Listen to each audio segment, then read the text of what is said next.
Uddhav Thackeray action मोडवरती। Uddhav ठाकरेंनी केली एकनाथ शिंदे यांच्यावरती कडाडून टीका। तर उद्धव ठाकरे यांनी थेट अजित पवार यांना देखील केले टार्गेट। नेमकं झालं काय?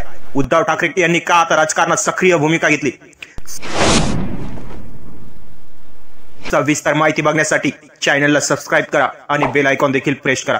तर चला मित्रांनो, कुठे विलंब न करता आपण पूर्ण व्हिडिओ करूया। मित्रांनो, गेल्या अनेक दिवसांपासून राजकारणात मोठ्या खळबळी आपल्याला बघायला मिळाल्या। त्यात गेल्या 2.5 वर्षापूर्वी जे शिवसेनेत 2 गट पडले आणि एकनाथ शिंदे यांनी स्वतः आपले बहुमत व्यक्त करत अनेक आमदार घेऊन स्वतःची शिवसेना व चिन्ह आपल्या ताब्यात घेतले। त्यानंतर उद्धव ठाकरे यांच्या हाती मशाल आली आणि उद्धव ठाकरे पुन्हा या नवीन निवडणुकीत रिंगणात चांगल्या प्रकारे जोरदार तयारी करून उतरले आणि आपण ते बघितलं। सर्व घडत असताना त्यांनी थेट शरद पवार आणि काँग्रेस यांचा पक्ष म्हणजेच महाविकास आघाडीमध्ये त्यांनी एकत्र निवडणुका लढल्या। परंतु शरद पवार यांचेच पुतणे अजित पवार यांनी देखील राष्ट्रवादीमध्ये बंड केला आणि स्वतःचे आमदार घेऊन ते देखील महायुतीत म्हणजेच फडणवीसांसोबत सरकारमध्ये स्थापित झाले। हे झाल्यानंतर तिकडे तिघांचं सरकार, इकडे तिघांचा पक्ष, असं राजकारण आपल्याला बघायला मिळालं।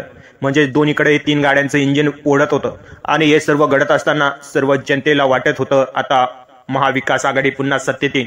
परंतु झालं काय? लोकांना तसा प्रतिसाद भेटला किंवा नाही भेटला आणि सर्व महाविकास आघाडीऐवजी महायुतीत पुन्हा बहुमत व्यक्त झाला आणि बहुमत मिळालं महाविकास आघाडीऐवजी महायुतीलाच। मग या महायुतीने बहुमत मिळाल्यानंतर सरकार स्थापन करायचं होतं, परंतु गेले आठवडा संपला, निकाल लागून अजूनही सरकार स्थापन होईना। त्यानंतर महायुतीला विधानसभेत आपल्या एकूण जागा जिंकवण्यासाठी चांगल्या प्रकारे या ठिकाणी बहुमत मिळालं। सर्व काही व्यवस्थित घडलं। महाविकास आघाडीला या ठिकाणी बाहेरून पराभव पत्करावा लागला। मग सरकार का स्थापन होईना यासाठीच उद्धव ठाकरे यांनी ऍक्शन मोडवरती आले आणि त्यांनी एक स्पष्ट भूमिका घेतली।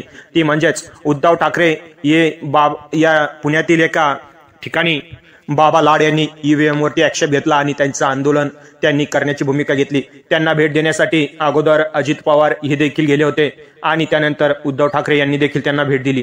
त्यानंतर ते बोलताना थेट या एकनाथ शिंदे जे की काळजीवाहू मुख्यमंत्री म्हणून ओळखले जाते त्यांच्यावरती बरसले आणि थेट त्यांनी त्यांच्यावरती गंभीररित्या या ठिकाणी कडाडून टीका केली।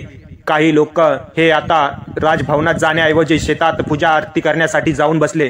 बहुमत असताना सुद्धा काय जाण्याची गरज होती? काय त्यांच्या मनातली खदगत होती? हे देखील त्यांनी कडाडून एकनाथ शिंदे यांच्यावरती बोलण्यासाठी मागे कुठेही न हटता टीका केली।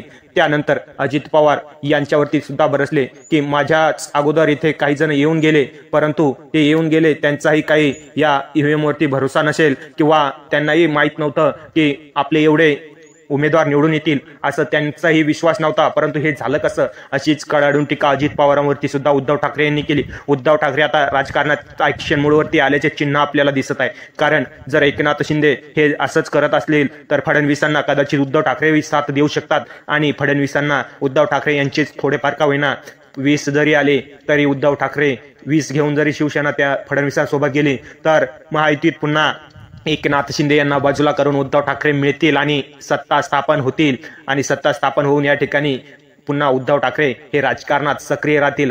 परंतु हे सर्व चिन्ह घडत असतानाच उद्धव ठाकरे काय भूमिका घेतात याकडे देखील संपूर्ण महाराष्ट्राचं लक्ष लागले। परंतु तुम्हाला यावरतून काय वाटतं ते कमेंट बॉक्समध्ये नक्की कळवा। चला भेटूया। जय महाराष्ट्र।